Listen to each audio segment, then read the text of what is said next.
Hey everybody, I wanted to take just a quick moment to thank you for checking out my website, Pathways to Resilience, and I wanted to offer some words that can give you some context for my work, both in relationship to individuals and groups in the field of counseling and coaching.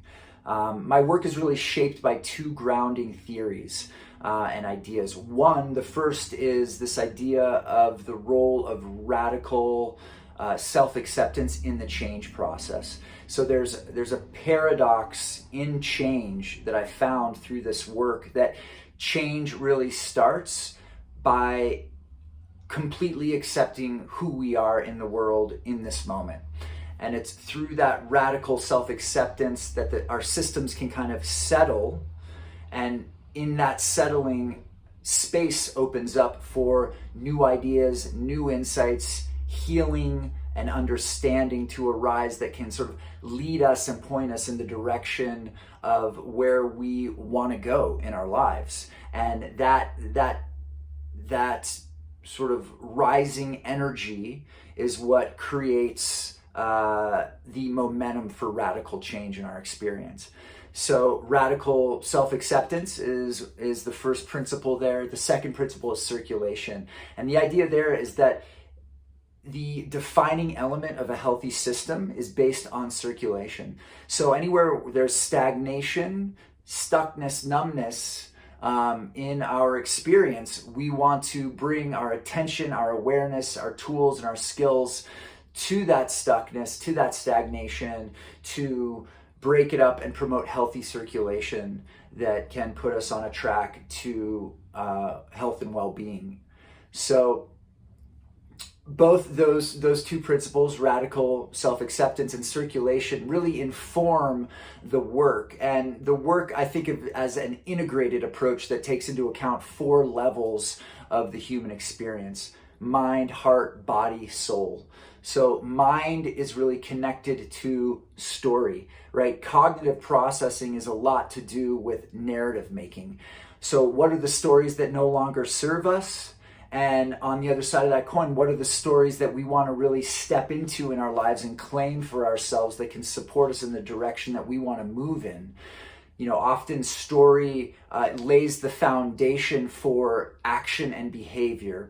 So we want to take any stories that are operating subconsciously, unconsciously, that are often given to us from a very young age from our families, our peers, and our culture.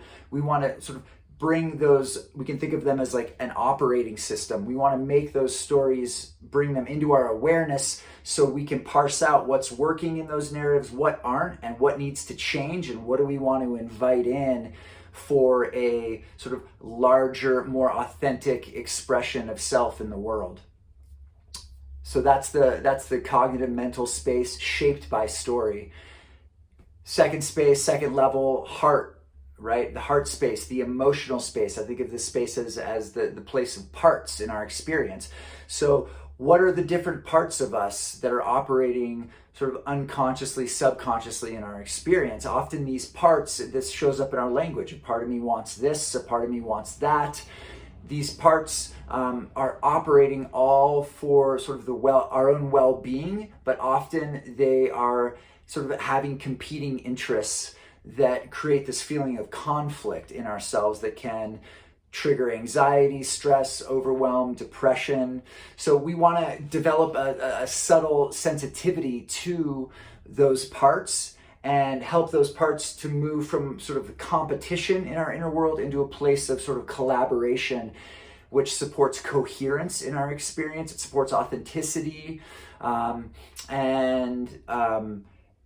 in addition to that, these parts really carry our emotional worlds. So a huge part of this heart level work is getting clear on how we're feeling and where we're feeling it in our bodies. Because when we can name the emotion and claim it, that helps promote circulation in our experience. That helps the brain to process our experience, to move us through whatever we're moving through.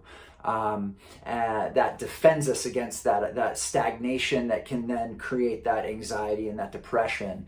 So that naming it, being specific of what are we feeling, where is it showing up, how does this show up in my actions and behaviors, That's kind of the parts work, and then claiming it in the body is the somatic work. It lands us in our bodies, and again, it helps the brain to process. When we can claim it in the body, we own the experience, and the brain can more easily process that experience.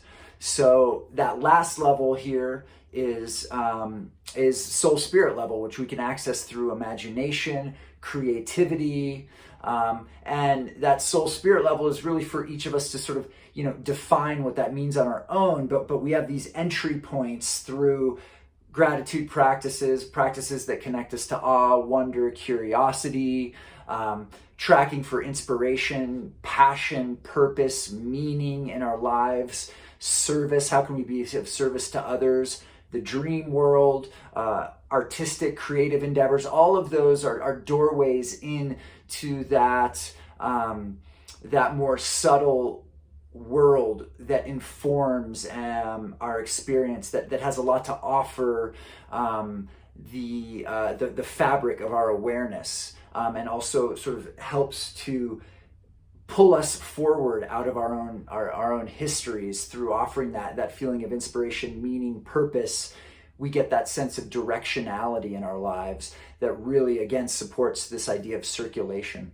So mind, heart, body, soul, spirit, promoting circulation, basing all of this work in radical self-acceptance.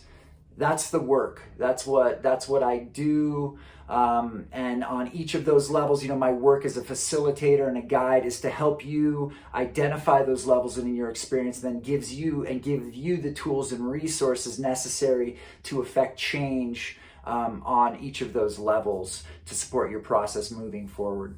So thank you again for checking out my work. If you have any questions or would like to maybe set up some sessions, please feel free to reach out. You can book a free consultation on my website and we can take it from there. Appreciate your time and have a good day.